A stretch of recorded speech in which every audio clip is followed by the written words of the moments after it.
The living room, where the family meets to discuss issues, any issue which may be bothering one of the family members. That's what we do each and every Tuesday on WAC 90.1 FM with Ricardo Mitchell and DJ Aaron 868. We have casual conversations on serious topics, from sports to culture, mental health to economics, relationships to life lessons. Join us each and every Tuesday from 7 to 8 p.m. on WAC 90.1 FM. The Living Room, casual conversations on serious topics. It is now 6 p.m. here in Trinidad and Tobago on the 27th day of June in 2023. This is the first day after the apocalypse. No, I'm going to start like that. It is now 6 p.m. here in Trinidad and Tobago, and you are logged onto the True Nation station WACK 90.1 FM, where we are culture crazy. First and foremost, let's kick this off as we always do. Must give thanks and praises to the Almighty for granting us the gift of life and seeing another day. No matter what time of day it is, you must always give thanks. Secondly, we must say thank you to those that went before us, and we are not just talking about our ancestors, the original inhabitants of Trinidad and Tobago, because we all know, accept, reiterate, and the say it with the chest that Columbus lied, but also to our brother in music, Tony Prescott, where the P this week stands for preposterous, Aaron. Preposterous. And apparently Pinky Finger as well. What's going on? I had a... Now, you're just trying to mark your bed with the weed whacker again, or? No, this is my spinning finger with the googly now. Oh, well, we could have used you this weekend. But here now, this is the living room on the True Nation station WACK 90.1 FM with yours truly DJ Aaron 868. I remind you that culture is my code, alongside my bro with no fro but a lot of flow. Ricardo Mitchell, the social sage on the global stage. And we are here inside another edition of the living room. We have a few things to get off our chest this week. Mm-hmm. Yeah. Remember, guys, this is Men's Health Month. Mm-hmm. So I think this is a perfect opportunity for us to remind you of something that we started saying in Mental Health Month, which was last month, and just drop a little information for you who may be looking to access some sort of mental health. Let's just drop a video right here reminding you of how and where you can access some of those services. Now in Trinidad and Tobago, we are now getting into a place where we take mental health seriously, and that's something that we advocate for inside the living room. So we know that we constantly have conversations on mental health, but now we're going to focus on giving you information as to where you can find mental health services. All right. Now you can check out findcareTT.com. Yeah, that's www.findcareTT.com for a directory of service providers. You can also check out health.gov.tt, hit the services tab, and then hit the mental health tab, and that will also provide you a list of services in the various communities of Trinidad and Tobago. Now, we know that suicide is a very prevalent topic and a very serious issue, so you can also check out lifelinett.com. That's lifelinett.com, and they also have toll-free numbers you can call if you are in distress. The numbers are 800-5588 and 866-5433. That's if you're calling from a B mobile or digital phone. Most importantly, that number is toll free. You can also call 220-3636. The number again, 220-3636 if you are calling from a flow phone. All right.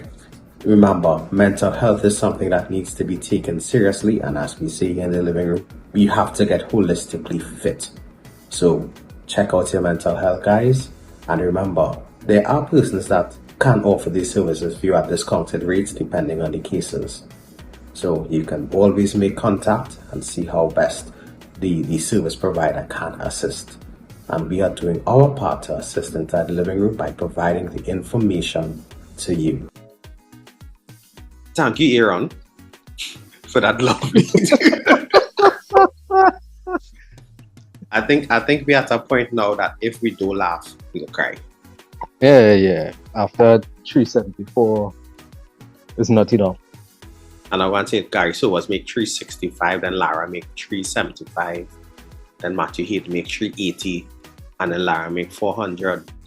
And Netherlands made 404 against West Indies. Yeah, and 51 What a overs. shame, 51 overs. Well, What I mean, hold up, anyway. What a blasphemous shame. It had nothing super about that over, you know. No, Netherlands pattern was super. 6 boundaries. And of course, you know, Jason Holder is normally such a miserly bowler. It only made sense to send him in. But I have so much I want to say. But before we get down to what happened yesterday, let's first take stock of the fact that West Indies lost against Zimbabwe on Saturday. While the Netherlands would have beaten the USA, which would have made us automatically qualify for the Super Sixes of the association or qualifying tournament, right? We lost that game on Saturday. Quite convincingly, I must say. It was about 36 runs if I could be corrected. Then on Monday, I was awoken at 4 a.m. by the Waka man. Don't ask me why he started cutting grass at 4. But Kenny was by you? No, not that Waka man, please. Oh, all right, sorry. This one is actually he's actually do work now. Right. Yeah, right. As I woken at 4 a.m., I decided to turn on my TV to view the West Indies play Netherlands. So from 4 a.m. up till 10 a.m. this morning, I watched a pretty okay batting display. Congratulations to Nicholas Puran on a second century in this tournament. Nice, man. However, our bowling was preposterous. You pee this week, boy. And I just add our catching so far this tournament has been horrendous. What position does this put us in, Aaron? We have still qualified for the Super 6 tournament, but we will be moving forward with 0 points and a negative run rate. Okay. Which basically puts our chances of qualifying for the World Cup that will be held later this year in India, let's say slim to none. Let's just put it this way.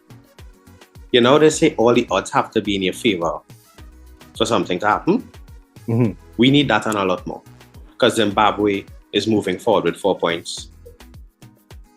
Netherlands is moving forward with 2. And I think at a minimum, Sri Lanka and all the other teams are moving forward with 2. So we are at the bottom of that table already. Right. So it just means we have to win all our matches and everybody else have to lose all theirs.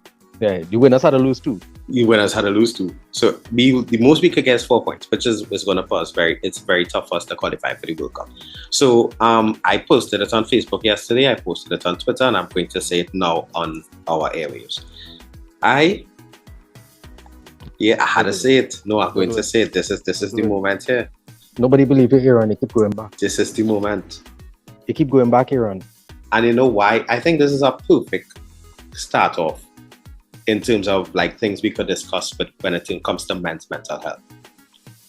The loyalty, or according to somebody, the supporter syndrome, or the abused fan syndrome that we continue to endure. Sometimes it takes a toll on our mental health. Because I will admit it, after that horrendous display yesterday, I was crestfallen at work. Because the team which I wholeheartedly supported from the tender age of 6, from when I saw Ian Bishop bowling a spell in the Queen's Park Oval and wondered what was a spell of fast bowling, from that to now, I have been a West Indies fan. And to know this is what I have to endure, it is terrible for my mental health. Forget who it is, but just on the whole, consistently supporting a team that lets you down is bad for your mental health. But yet still, series in, series out, season in, season out, tournament in, tournament out, we support our teams. that level of blind loyalty that we place into something that sometimes lets us down to a point where we lash out unnecessarily at people is detrimental to our mental health. Who you lash out at, Aaron? I didn't lash out at anybody. But you're on the cusp. Yes, I'm on the cusp. If Kenny called me now and asked me to work a show this weekend, I will tell him no now and then call him back and say I'll do it. Hey, speaking of working shows, Aaron. We actually have engagement down at Achievers in a few, so yeah, we'll next week we'll try to bring some footage back. yeah. I'm gonna put on a shot, Aaron. You should, please. But it is an auspicious occasion, so we still need to dress the part. Yeah. And, always wanted to say that, you know. Auspicious occasion? Mm-hmm. You'll see it later.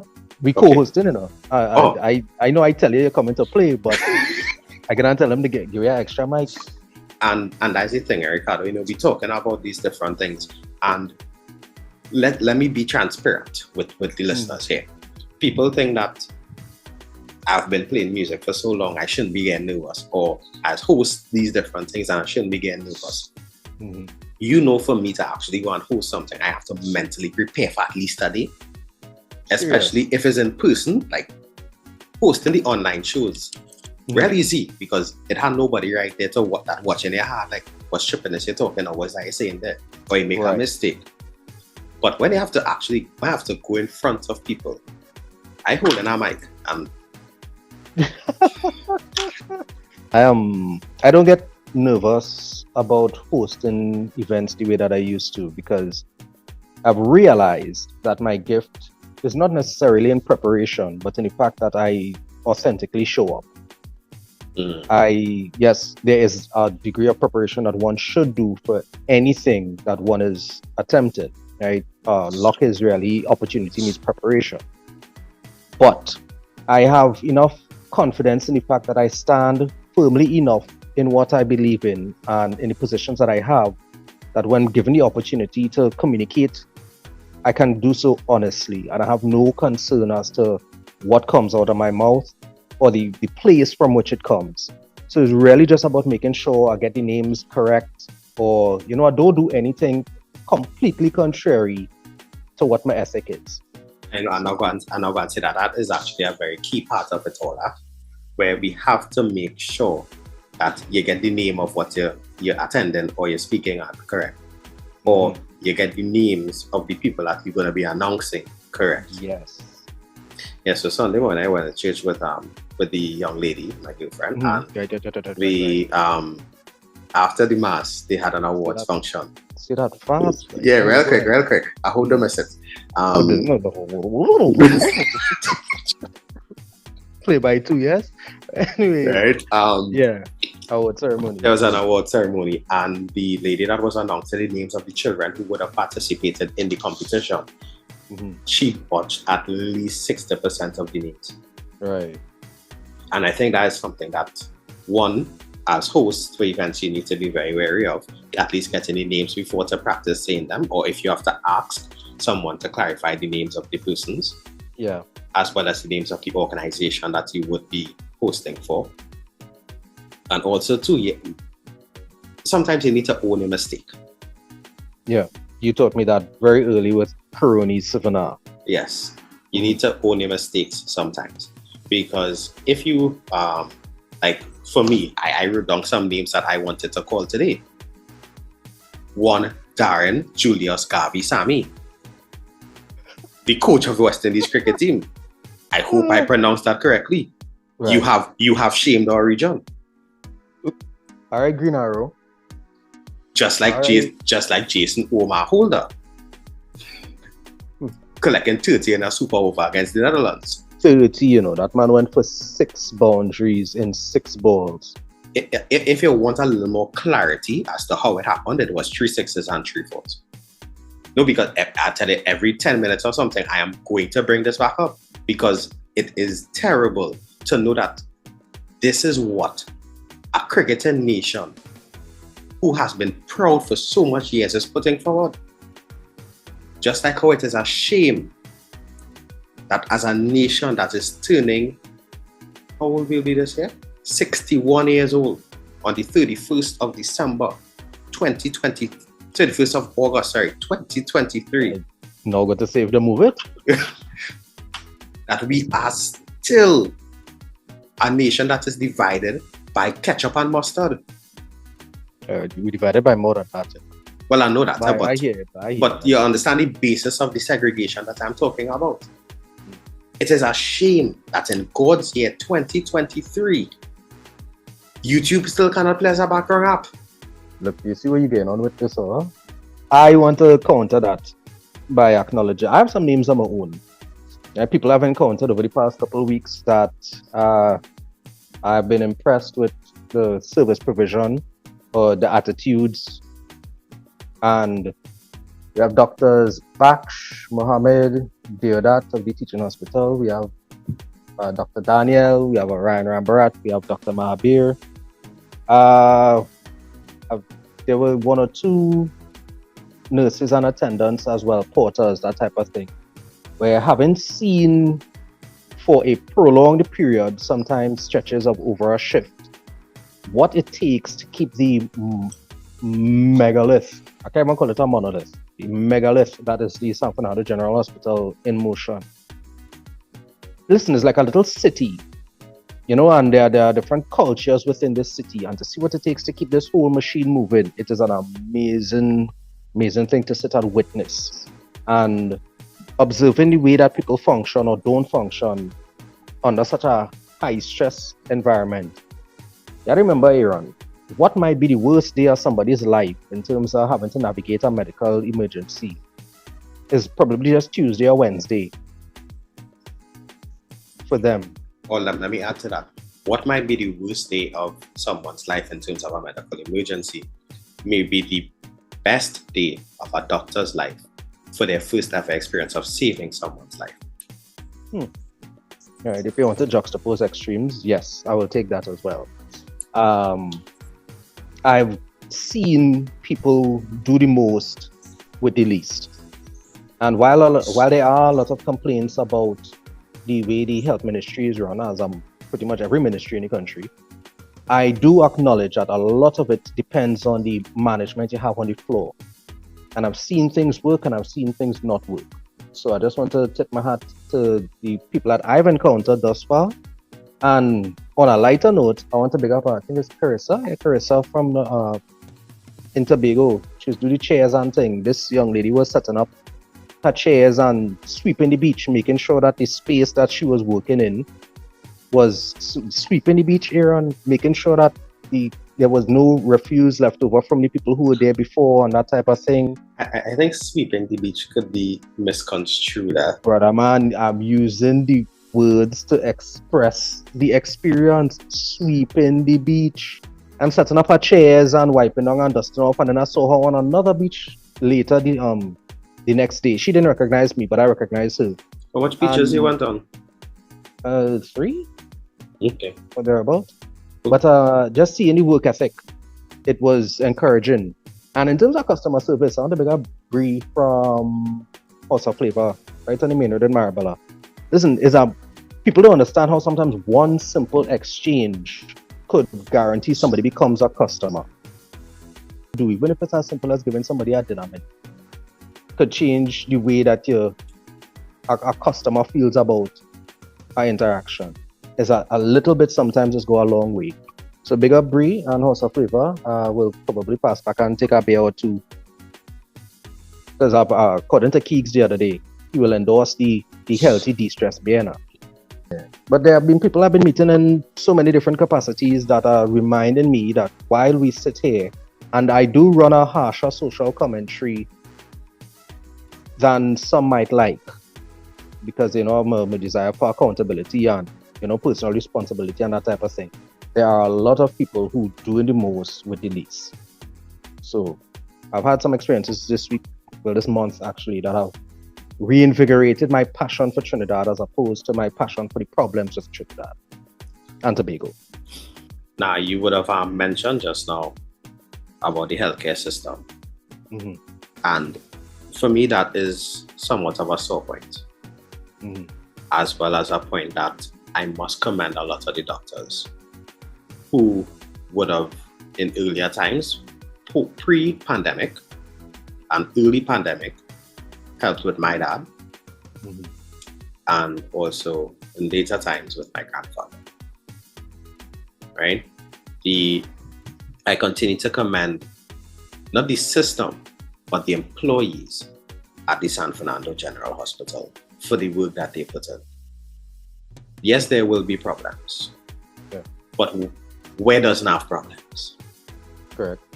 But there are people at ground level that are working tirelessly to ensure that when we get to the hospital,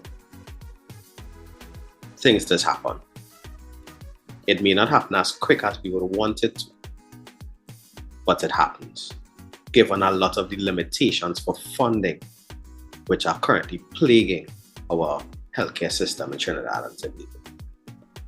While you might be in the hospital for 6, 8, 10, 12, 20, 24 hours, sometimes you're waiting for a bed so that somebody could be admitted, that type of thing. You have to remember, this is multiple departments running tests that have to generate results and then have to communicate with other departments, and then somebody has to collate this data and then make a decision, and then after having made that decision, etc. Even in terms of admitting somebody to a ward, you have to remember that in bed management, for them to assign you a bed, one of two things has to have happened on that ward. Either somebody was discharged and they're going home, or somebody has expired. So when you complaining about getting through, the other end of that particular funnel is that somebody either gets to go home or does not. So if we try to, yes, it might be a challenging experience, but if we try to remember the big picture in this thing, this is not a solitary experience that you are having. Nobody who is in a place like a hospital or a health center really wants to be there. They're navigating challenges of their own, and then the people who dealing with them, dealing with multiple people who going through what you're going through. But remember, Ricardo, every systematic experience that an individual goes through is a synergistic experience, where the sum of the parts is more than or equal to the sum of the whole. Acknowledge. It's not just 1 + 1 = 2 in this scenario. 1 + 1 could equal to 84. Because remember, there might be 83 other people waiting before you to get that same bed. Right? Yeah. So we beg for patience with the persons who are administering the service to you at that moment. I have gone to the hospital and I have seen persons openly, verbally abuse the staff. And I beg you not to do that again. Because we talk in mental health here. You don't know the stress that somebody would have gone to work with. It's not easy for everybody to say, when I walk out my house, I rest my problems down and go to work. No, it's not like that. Everybody is fighting their own battle. I'm not saying that you need to coddle or curdle everyone. You need to treat people with care. You need to treat people how you would like to be treated. Yes, in an emergency, things may be a little tense. But being tense doesn't mean that you need to take out that frustration on someone else. Being able to manage a high stress situation requires intent and practice. Okay. It's not everybody, when faced with a heavily traumatic situation, could manage how they're feeling so as to not compromise the functions that still need to occur. Right? And so it is a challenge, and I do feel sorry for people who cannot manage emotionally based on what it is going on. I get it. But, and not even but, and you still have to consider the reality that your behavior at that moment, your response in that timing could either make things easier or make things harder. That helps me to manage when I dealing with stressful situations. Is my response going to make this situation any easier, or is it going to make it more difficult?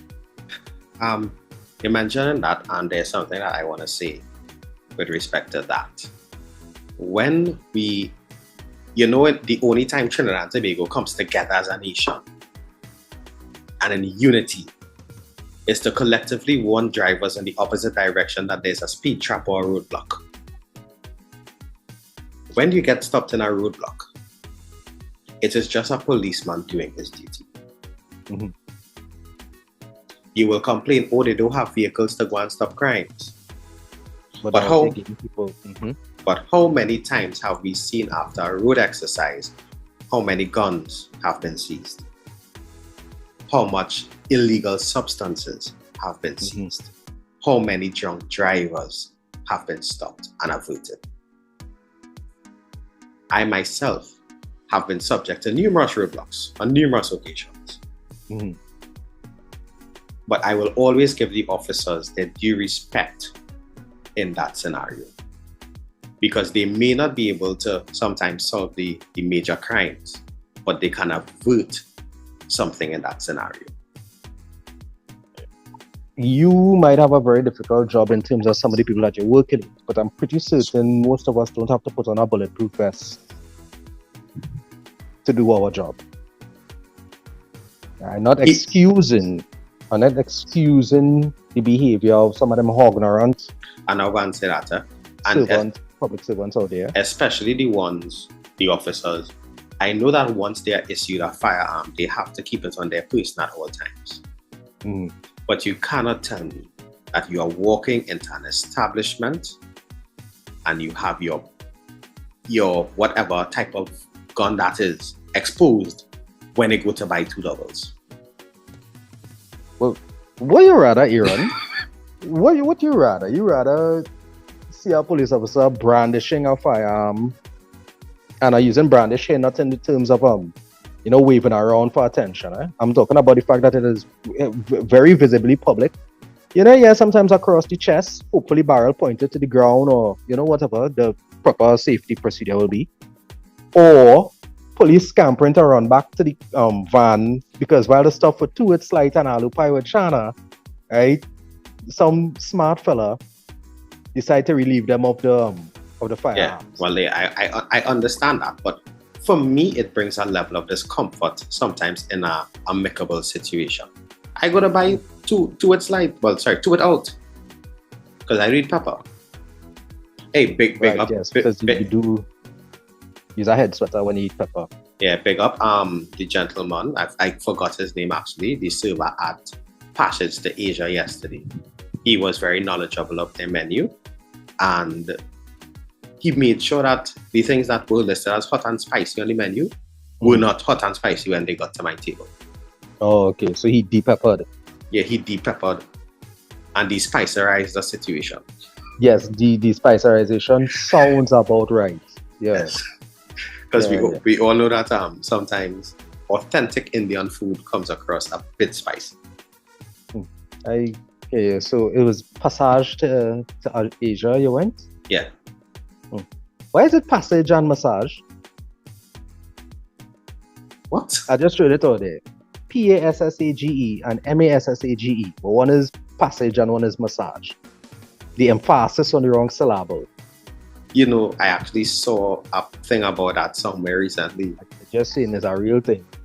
Yeah, language honestly, is beautiful. The English language more than it. But Passage. Yeah.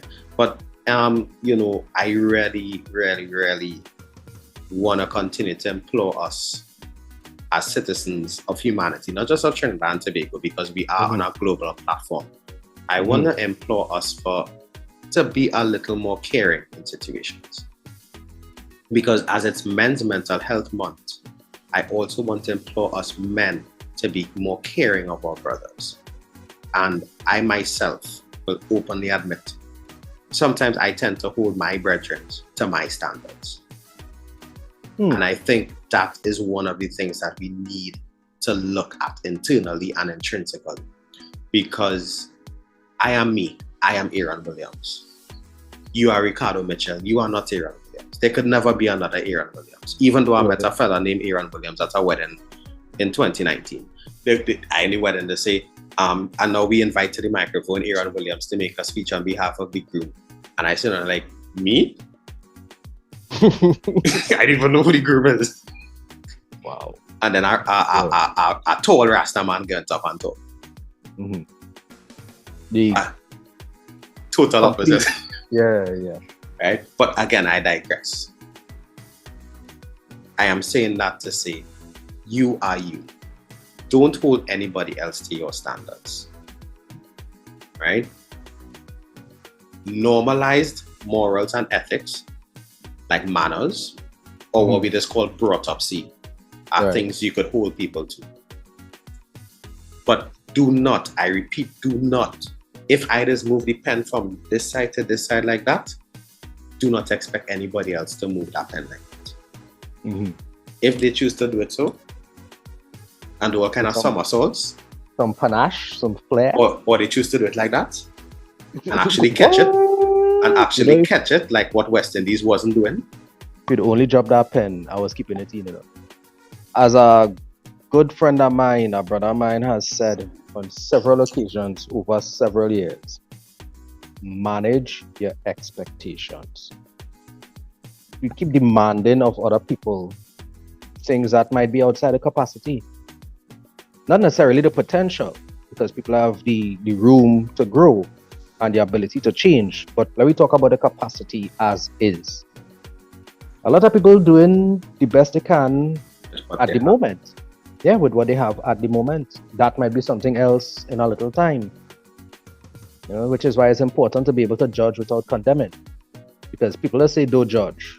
But I also read that you have to judge righteously. Judge good judgment. And, as you mentioned, don't judge, Ricardo. And this is something for us as well. For this generation, a lot of us are judging the performance of our parents based on today's matriculation standards. Right. But you need to remember, just as we just said, people did the best with what they had. Mental health was not a conversation that was being had as prevalent as it is now 5 years ago, 10 years ago. So imagine that most of our parents were raising us 30 plus years ago. Mental health was not as prevalent a conversation. So I'm not saying that you cannot hold your parents accountable for some of the things that they would have done. But you also need to remember that the matriculation standards have changed. You cannot mark your parents' grade with CSEC standards when they was writing CXC. Or using SEA as a comparison to common entrance, as a comparison to school leaving. Thank you. Right. While it might be... Remember you probably did school leaving. Sir, come down from there, please. Right? Come down from there. I did common entrance. What you did? You did SEA or common entrance? Common entrance. Okay, so you're on the cusp. I think I was the second to last or the last year of common entrance. Yeah. You could imagine 30 years ago, your parents teaching you about self-advocacy. The idea of standing up for yourself was if somebody was bullying you. Now, we have... Bullying? Was bullying even a thing? Or what do you say? Yeah, they not stand up to bullies. Yeah, that's been a thing, man. Yeah. I asked my parents about that, and bullying, they knew what it was, but it was not. The term wasn't bullying. Yeah, the term wasn't bullying. And that's also a good point. It probably came to our knowledge as being considered bullying with the advent of cable TV. Well, not cable TV so much, but a lot more of the Americanized programs and that type of thing. Back when what we call pecan now. What we call pecan in terms of the way that we speak to and about. Yeah, it was just talk. Right? And now if you talk to people the way that we grew up talking to people, and even talking about being cancelled, but we recognize now how harmful a lot of that is. Kivo recently made a post about nicknames that were based on physical appearances and attributes. And at the end of the day, while it was quite hilarious, when you think of some of the things that we call people based on what they look like, I have to ask myself how much of it enhances self-esteem versus compromises it.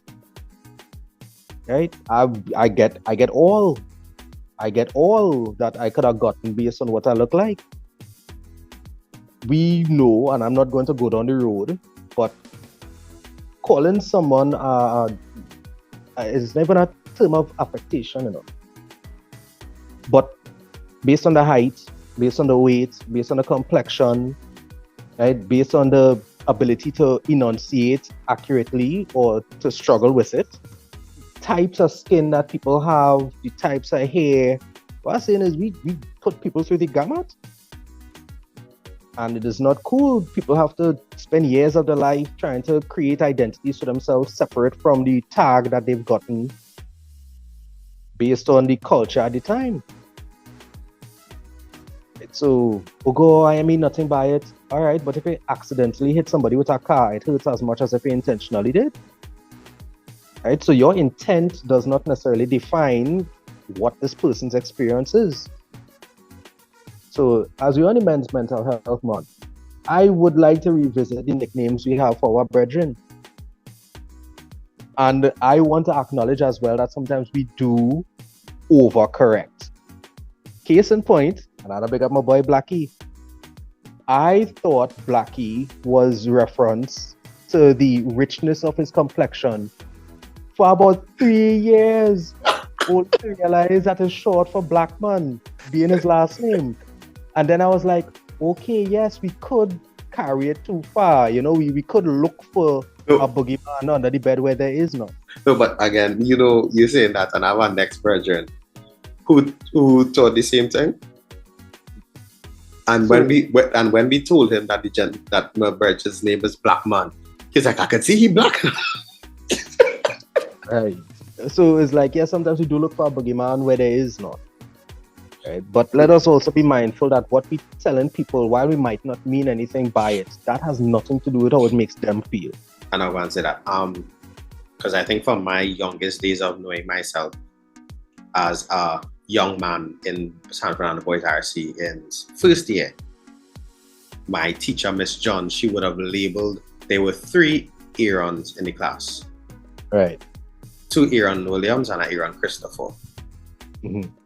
No, Aaron McLean, Aaron Williams, and Aaron Christopher. In second year, another Aaron Williams came in the mix.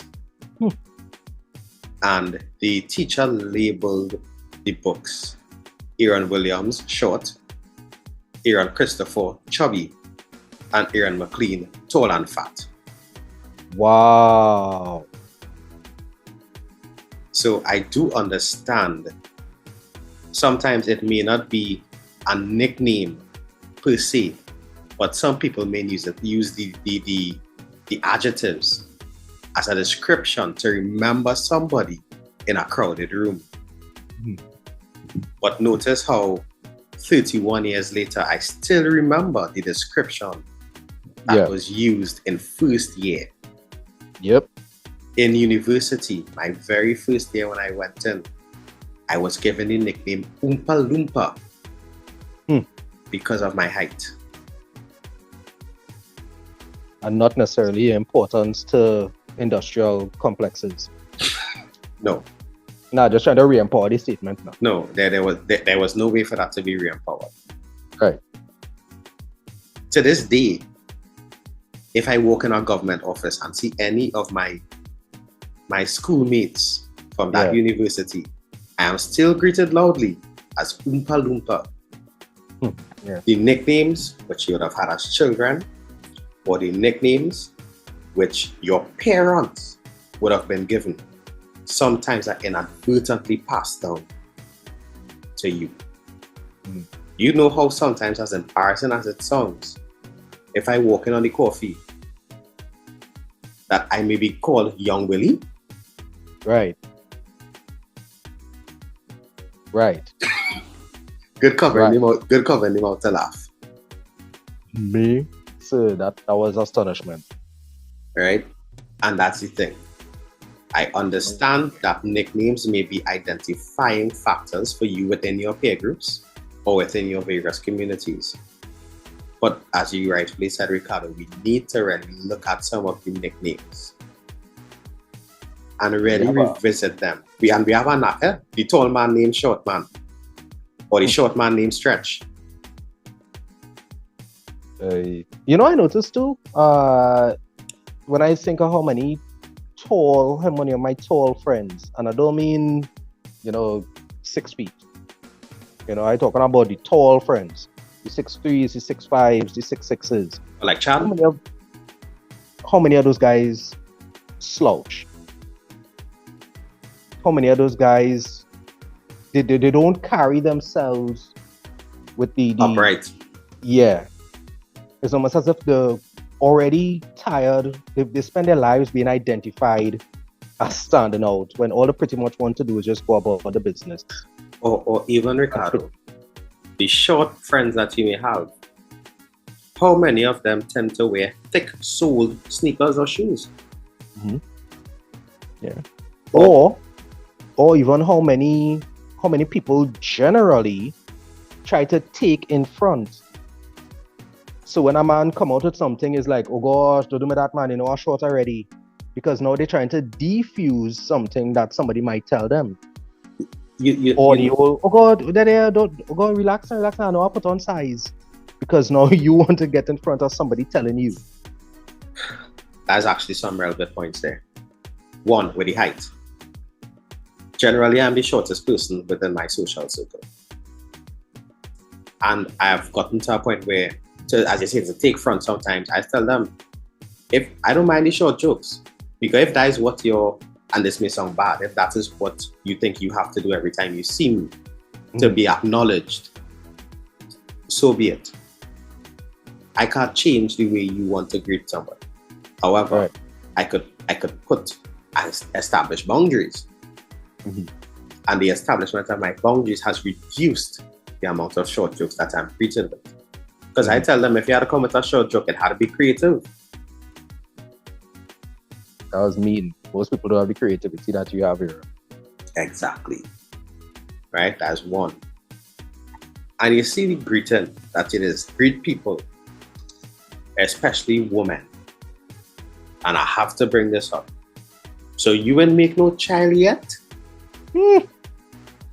So, or even with men, both men and women, what weight you put on? Mm-hmm. You see that? It needs, or even watch how much weight you lost. You're sick or what? We need to stop that. Because PCOS is real for women. Mm-hmm. Yeah. We should really have a PCOS episode conversation. I don't think we've ever done that in particular. And it's one of those things where a lot more women suffer from it than we talk about. And I'm not going to say that the next thing that is not spoken about a lot when it comes to pregnancy is the number of miscarriages. Yeah. Franz raised that point in our conversation in the last month. Right? Yeah.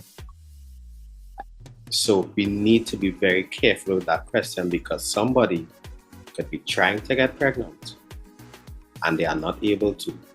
Yeah. And you're out here with your outer time self.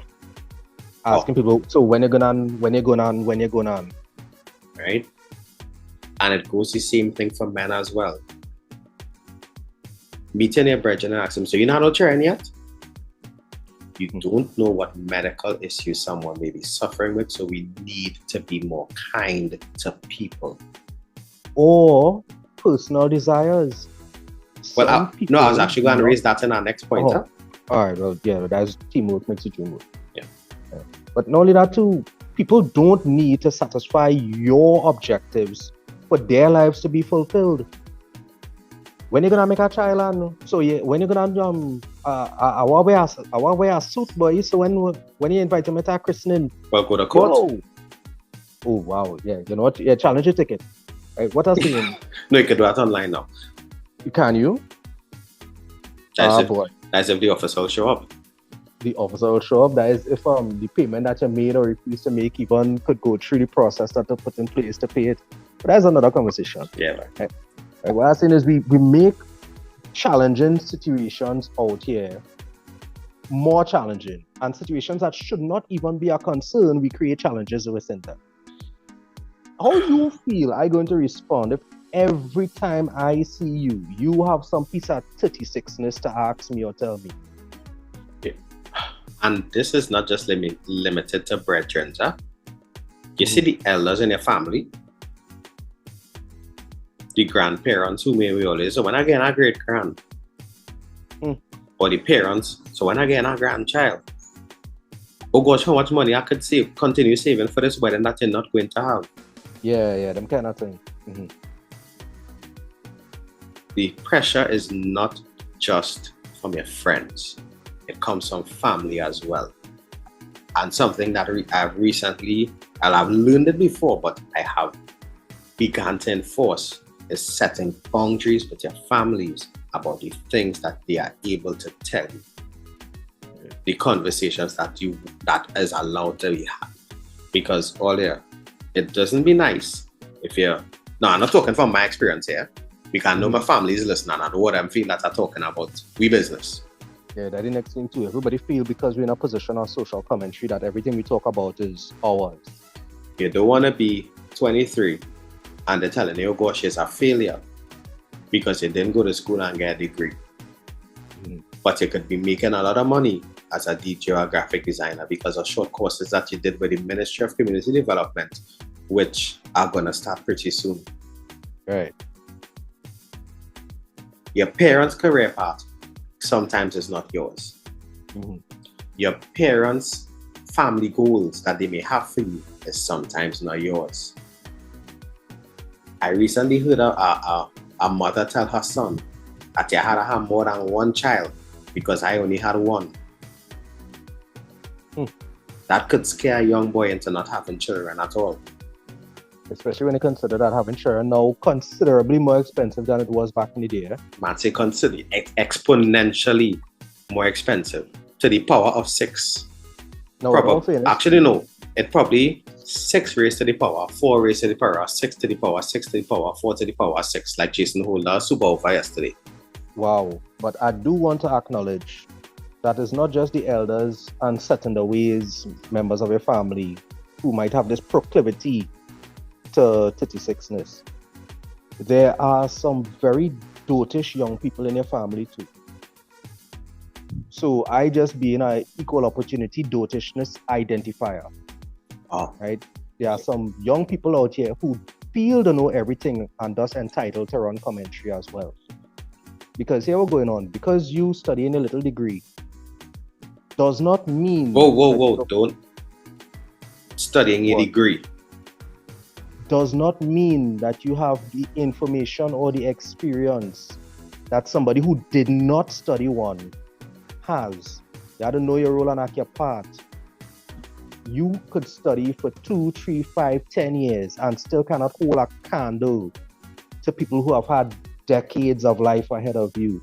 So I'm saying this specifically because there are young people who figure that because they went to school when the elders or the supervisors, etc., did not, that it somehow makes them superior intellectually or experientially. Let us not discount the value of experience. Let us not discount the value of seniority. You can't get experience without a job. You can't get a job without experience. But experience is one of the best teachers there is in life. I have learned more from men who used to work in Point of View refinery for 30-something years, who were only educated with what they would call vocational education from school, and some persons who came in with masters. Because you'll hold a hammer and you wouldn't know which part of the valve to hit to free up the tension. You can't learn that in a classroom because all the education you have without the proper application, it is a waste to our nation. Because you could have all the information, the absence of wisdom is evident once you open your mouth. And I will always say this. I went to school for 5 years, assistant accountant. Mm-hmm. When I got into this job I'm at now, for the first 3 years, probably 5 even, 80% of what I learned in my degree was not applicable. I had to learn all from square one again. So we're not discounting the value of education, but do not believe that education entitles you. Do not believe that education entitles you, because you know what you soon come to learn? That being top of your class might still leave your bottom in your office, might still leave your bottom in the field, might still leave your last man in the garage. At the end of the day, half of what you learn, you might actually never use. But if all you're concerned about is how much you feel you don't know, well, then you don't leave room to learn anything. We always make the joke, Ricardo. How often have you used Pythagoras' theorem in your life since learning it? Well, it's not really a man for cutting corners here, so I could safely say hardly ever. I think I did there. Yeah, I think I used it once. Corners, shortest distance. Anyway. I used it once. But we're just letting you know that a lot of the things that you learn, they may not be applicable in a certain situation, but it does not hurt to learn them. But you just need to know the proper basis to apply them. And sometimes the basis is not just the job you have, The basis could be the situation that you are in. Because if you have the ability, prime example, last week or week before I posted a math equation, I was still operating under the basis of BODMAS. BODMAS. Apparently now the new thing in math is the order of operation. Right. You had to be always willing to learn, because the day you stop learning is the day that you begin to die. So while we have on two ends of the spectrum, the young people who feel because they learn something, they know everything. And then we have the people who feel at their age, it has nothing left to learn. You had the rest of us in the middle here trying to make things better. And instead of getting led from in front and supported from behind, we battling both ends. Because we get close to the hours of the end, yeah, right? I think we perish it goes, because we also need to go and change to look presentable.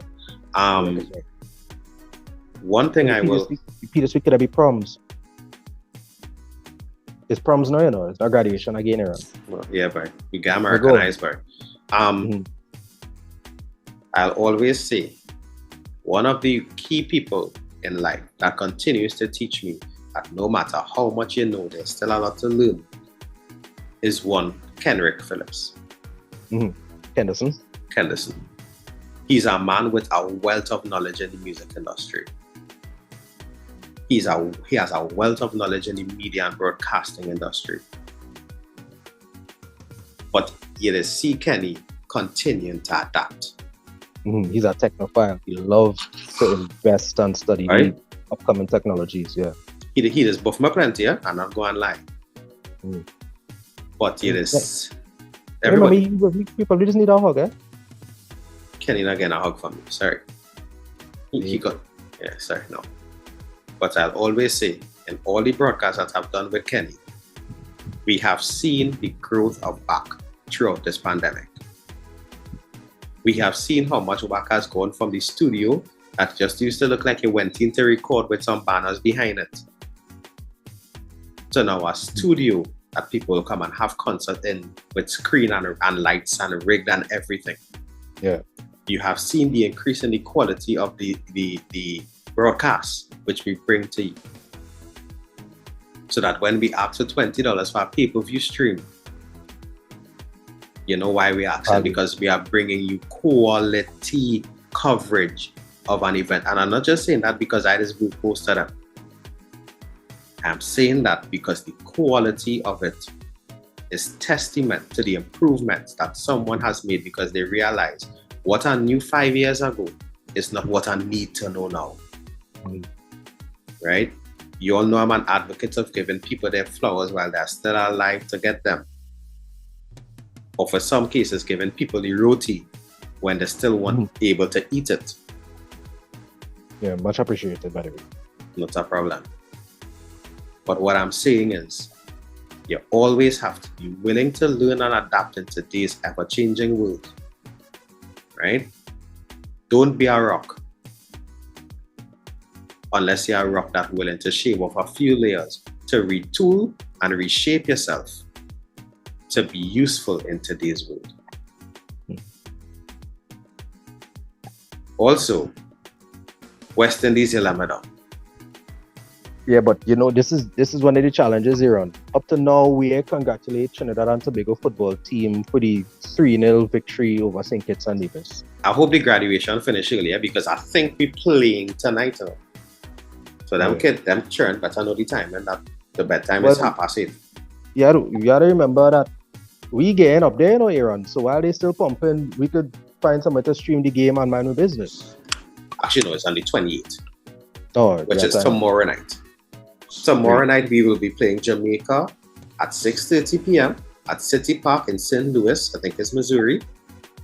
Right? And on the 2nd of July, we will be playing the United States of America at the Bank of America Stadium in Charlotte, North Carolina. Nice, man. If you can support, well, we know we have plenty of WAC fans in the States, in the United States of America. If you can support, head out there and support. If you can't, physically be there.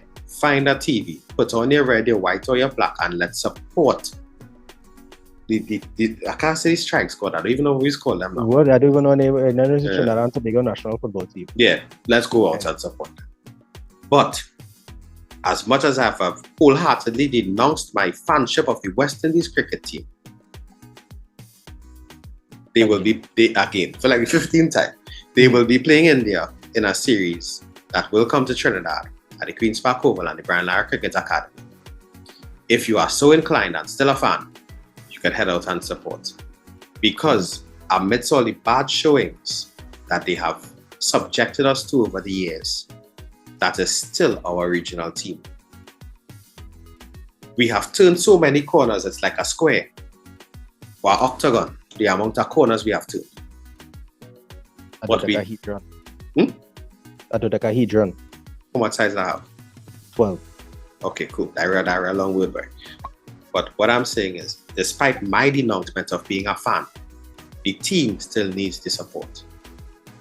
Be it psychologically, emotionally, physically, and mentally. The West Indies team needs our support still.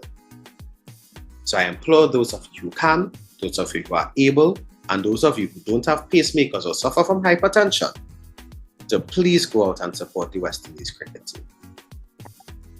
I think I make a full 360 there after talking them so much. Yeah, you bring it back nice one. So guys, I continue to remind you that culture is my code. Love is the currency. Spend some today. Let somebody know that you love them, guys. I will try my best to release a new soca mix this weekend. It's been a while since I did a mix.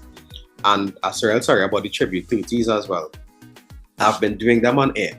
But the kind of artists that I've been doing, it kind of hard to put out a mix for their music because a lot of it, as I always complain, is not recorded properly.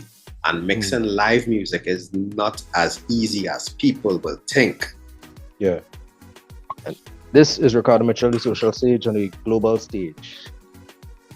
I am challenging you to remove yourself from your pedestals of intelligence, being how much you've learned.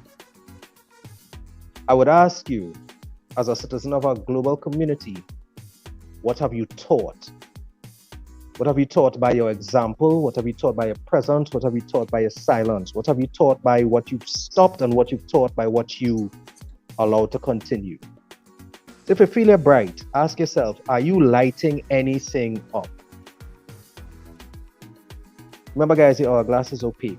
We don't know how much time remains, so whatever you're doing, be good and stay safe. But for now, we gonna party, and y'all are with Mr. Desmond up next with the big band. Hey, the party into Mr. Desmond. See what you did there. Yes, sir.